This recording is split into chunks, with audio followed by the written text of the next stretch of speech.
Bonjour, Bonjour, on se présente, Simone et Olivier Vendroux. et bientôt Margot et Jean Lemoyle, donc on va tout vous dire. Margot et Jean, ce sont nos seconds prénoms, et Lemoyle, c'est le nom de famille de ma grand-mère. Alors on est ingénieurs tous les deux, mais depuis 8 ans, on mène en parallèle une activité éditoriale avec les thrillers de Jacques Vendroux, où Olivier écrit les thrillers et moi je fais le travail d'édition et de relecture et de retravail du texte. Et à un moment, j'ai eu envie d'écrire quelque chose de plus léger, de plus humoristique, et là, Simone m'a dit, mais pourquoi tu n'essaierais pas le Cozy Mystery?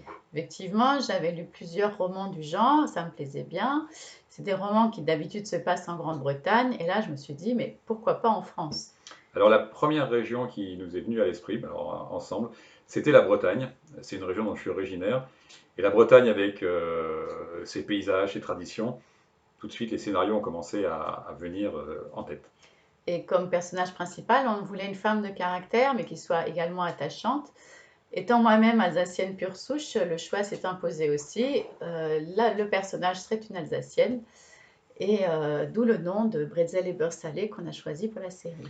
Donc en fait, c'est en randonnant sur les sentiers des douaniers, le fameux GA34 pour ceux qui le connaissent, que les idées sont venues et que peu à peu le scénario s'est construit. Alors les randonnées en Bretagne, c'était pendant les vacances, et le reste du temps, bah, c'était dans les Alpes, puisqu'on habite à Grenoble. Alors, on a toujours, quand on se promène, un petit carnet dans la poche, hein, avec un stylo, et on note au fur et à mesure, quand on se fait des pauses, on note les idées qui nous sont venues.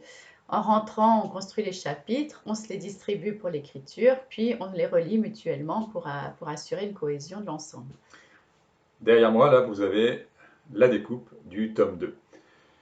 Donc en fait, cette fois, il s'agit vraiment d'une écriture à quatre mains.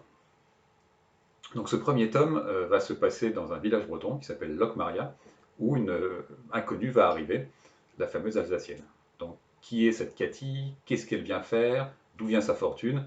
Et puis est-ce que l'ancien maire qui vient de mourir à Locmaria n'aurait pas quelque chose à faire avec Cathy? Autant de questions auxquelles les lecteurs, et vous, si vous le lisez, auraient des réponses dans le tome 1 et puis dans les tomes suivants.